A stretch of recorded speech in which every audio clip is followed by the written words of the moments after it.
യുദ്ധമോ അല്ലെങ്കിൽ മിസൈൽ യുദ്ധങ്ങളോ മാത്രമല്ല, ഇത്തരത്തിലുള്ള സൈബർ യുദ്ധങ്ങളും കൂടാണ് ഇറാൻ ഇപ്പോൾ മുന്നോട്ട് വെച്ചിട്ടുള്ളത്. ഇപ്പോൾ ഇനി എന്തൊക്കെ ഹാക്ക് ചെയ്യും അമേരിക്കയുടെ ഏതൊക്കെ ഹാക്ക് ചെയ്യും അല്ലെങ്കിൽ ഇസ്രായേലിൻ്റെ ഏതൊക്കെ ഹാക്ക് ചെയ്യാനായിട്ടാണ് ഈ ഗ്രൂപ്പ് റെഡി ആയിരിക്കുന്നത് എന്നുള്ളത് നമ്മൾ കണ്ടു തന്നെ അറിയേണ്ടി വരും. ഈ ഫോട്ടോയിൽ കാണുന്ന ആളാരാന്ന് നിങ്ങൾക്കറിയും? നമ്മളെല്ലാവരും കണ്ടിട്ടുണ്ട്, ഒരുപാട് കേട്ടിട്ടുണ്ട് അല്ലേ? കാഷ് പട്ടേൽ എന്ന് പറയും. അതായത് അമേരിക്കയുടെ FBI ഡയറക്ടറാണ്. FBI എന്ന് പറഞ്ഞു കഴിഞ്ഞാൽ അമേരിക്കയുടെ ലോകത്തിലെ തന്നെ ഏറ്റവും വലിയ federal crime investigation department. Investigation എന്ന് പറഞ്ഞു കഴിഞ്ഞാൽ law investigation, federal crime, cyber crime, അങ്ങനെ എല്ലാം ചെയ്യുന്ന അമേരിക്കയുടെ FBI ഡയറക്ടറുടെ ഫോട്ടോസാണ് നമ്മൾ കണ്ടുകൊണ്ടിരിക്കുന്നത്. ഇങ്ങനത്തെ പല ഡിഫറെൻ്റ് ആയിട്ടുള്ള ഫോട്ടോസൊക്കെ ഇന്നലെ ഔട്ടായിട്ടുണ്ട്. ഇത് പുറത്തോട്ട് വിട്ടത് ആരാന്ന് നിങ്ങൾക്ക് അറിയണ്ടേ? പുറത്തോട്ട് വിട്ടത് മറ്റാരുമല്ല, ഇറാൻ്റെ ഹാക്കിംഗ് ഗ്രൂപ്പാണ് അമേരിക്കയുടെ FBI ഡയറക്ടറുടെ മെയിൽ ഹാക്ക് ചെയ്ത് അതിലുണ്ടായിരുന്ന പല ചാറ്റുകളും പല ഫോട്ടോസും ഒക്കെ ഇപ്പോൾ പുറത്തോട്ട് വിട്ടിട്ടുണ്ട്. ഏതാണെങ്കിലും ഇറാന് മിസൈൽ യുദ്ധം മാത്രമല്ല സൈബർ യുദ്ധം അറിയാം എന്ന് തെളിയിച്ചിട്ടുണ്ട്. അപ്പോൾ ഇതിൻ്റെ കൂടുതൽ ഡീറ്റെയിൽസിലോട്ട് നമുക്കൊന്ന് പോയി നോക്കാം. അപ്പോൾ വീഡിയോ ഇഷ്ടപ്പെട്ടാലേ തുടക്കത്തിൽ തന്നെ ലൈക്ക് അടിച്ച് കാണട്ടോ. അപ്പോൾ ഈ വീഡിയോയിൽ പറയാനുള്ളത് ഇറാൻ്റെ സൈബർ ആക്രമണമാണ് നമ്മൾ കാണുന്നത്. ഇറാൻ്റെ ഇത്രയും ദിവസം ഇറാൻ്റെ ചെറുത്തുനിൽപ്പും ഇറാൻ്റെ യുദ്ധമൊക്കെ നമ്മൾ കണ്ടുകൊണ്ടിരുന്നത് അല്ലേ? ഇറാൻ്റെ മിസൈൽ യുദ്ധങ്ങളും ഇറാൻ്റെ മറ്റ് നയതന്ത്ര യുദ്ധങ്ങളൊക്കെ നമ്മൾ കണ്ടുകൊണ്ടിരുന്നത്. അതിൽ നിന്നൊക്കെ മാറിയിട്ടാണ് ഇപ്പം പുതിയൊരു തന്ത്രം കൂടെ പുറത്തോട്ട് വരുന്നത്. ഇന്നലെയാണ് ഈ കാര്യം നടന്നിട്ടുള്ളത്. കാഷ് പട്ടേൽ ഇന്ത്യൻ വംശജനാണ്. അമേരിക്കയുടെ അല്ലെങ്കിൽ ട്രംപിൻ്റെ സ്വന്തം അനുയായിയാണ്. ട്രംപിൻ്റെ വലത് കൈ എന്ന് വേണമെങ്കിൽ പറയുന്ന രീതിയിലാണ് കാഷ് പട്ടേൽ ഇപ്പം FBI ഡയറക്ടറായിട്ട് നിൽക്കുന്നത്. ഇതിൽ പ്രത്യേകിച്ച് പറയാനുള്ള മറ്റ് കാര്യങ്ങൾ, ഈ എപ്സ്റ്റീൻ ഫയൽസിൻ്റെ കാര്യം വന്ന സമയത്ത് അതിൻ്റെ അതിൻ്റെ ഇൻവെസ്റ്റിഗേഷൻ FBIക്കായിരുന്നു. FBI ആണ് അതിൻ്റെ ഡീറ്റെയിൽസ് പുറത്തോട്ട് വിട്ടുകൊണ്ടിരിക്കേണ്ട ഒരു ഡിപ്പാർട്ട്മെൻറ്റ്.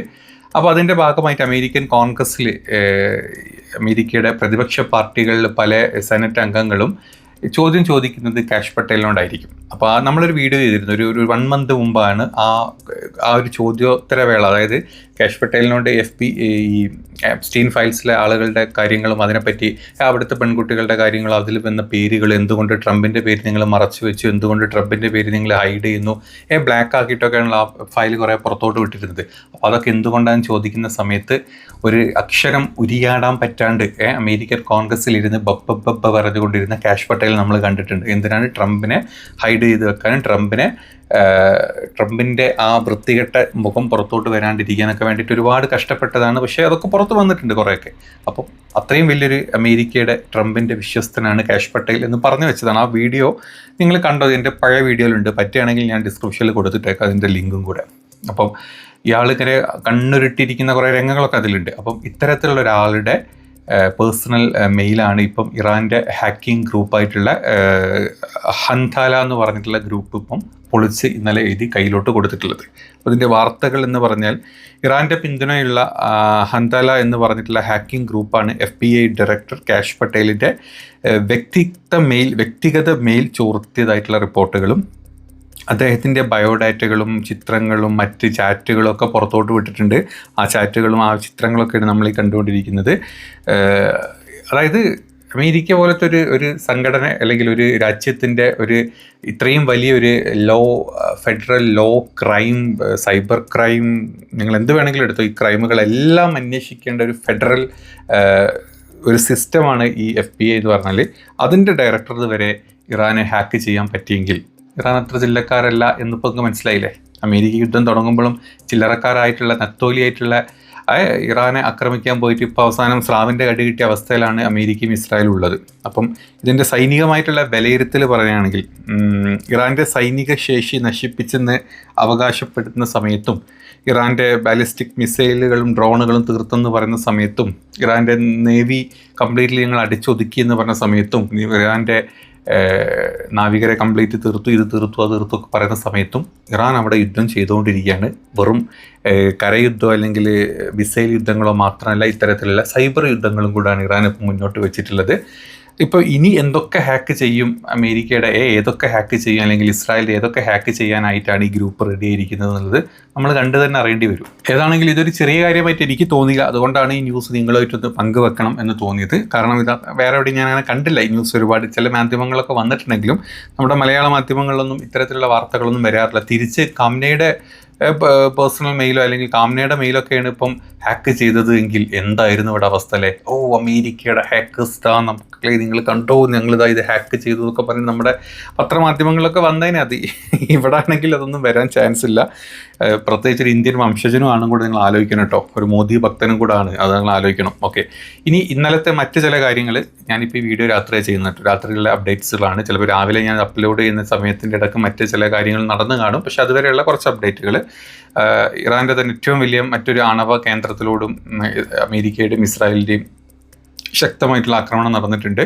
വലിയ രീതിയിലുള്ള സ്ഫോടനങ്ങൾ ഒരുപാട് പേരുടെ മരണത്തിനും കാരണമായിട്ടുണ്ടെന്ന് അമേരിക്കയും ഇസ്രായേലും പറഞ്ഞു. ഇപ്പം ഇറാനും അത് ഇന്നലെ രാത്രി തന്നെ സംഭവിച്ചു തന്നിട്ടുണ്ട്. ഇതിൻ്റെ തിരിച്ച് അബ്ബാസ് അറാഗ്ചി അപ്പം തന്നെ ഒരു പ്രസ്താവന പറഞ്ഞിട്ടുണ്ട്. നിങ്ങളിപ്പോൾ ചെയ്തത്, അതായത് ഒരു സൈഡിലൂടെ നിങ്ങൾ തന്നെ പറയും ഞങ്ങളിതാ എന്താ പറയുക യുദ്ധം നിർത്താൻ പോകണം, 5 ദിവസത്തെ വെടിനിർത്തൽ 10 ദിവസത്തെ വെടിനിർത്തൽ പറയും, അത് കഴിഞ്ഞ് നിങ്ങൾ തന്നെ ബോംബിട്ടുകൊണ്ടിരിക്കുകയാണ്. അതായത് ഞങ്ങൾ അറിയുന്നില്ല, കേൾക്കുന്നില്ല, ഞങ്ങളുടെ സൈഡിൽ കൂടെ ഞങ്ങൾ കാര്യങ്ങൾ ചെയ്യുന്നുണ്ട്.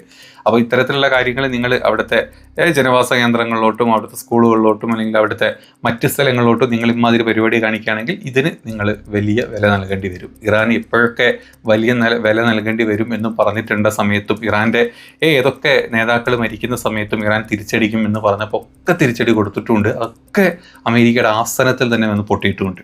അപ്പം ഇതിനുള്ള തിരിച്ചടി ഇന്നലെ തന്നെ കൊടുത്തു തുടങ്ങിയിട്ടുണ്ട്. ഞാൻ ലാസ്റ്റ് വീഡിയോ ചെയ്യുന്ന ഒരു സമയത്ത് അപ്ഡേറ്റ് എന്ന് പറഞ്ഞു കഴിഞ്ഞാൽ ഓൾറെഡി സൗദിയിൽ ഒരുപാട് ഡ്രോണുകളും 26ഓളം ഡ്രോണുകളും 4 മിസൈലുകളും പോയിട്ടുണ്ട്. അതുപോലെ ബഹ്റൈനിലും ദുബായിലും അബുദാബിയിലും ഒക്കെ കംപ്ലീറ്റ്ലി മൊത്തം ആളുകളോട് പറഞ്ഞിട്ടുണ്ട് നിങ്ങൾ മാക്സിമം ജാഗരൂകരായിട്ടിരുന്നോളൂ, എപ്പം വേണമെങ്കിലും ഇറാൻ്റെ അടിവിടെ വരും എന്ന് പറഞ്ഞിട്ടുണ്ട്.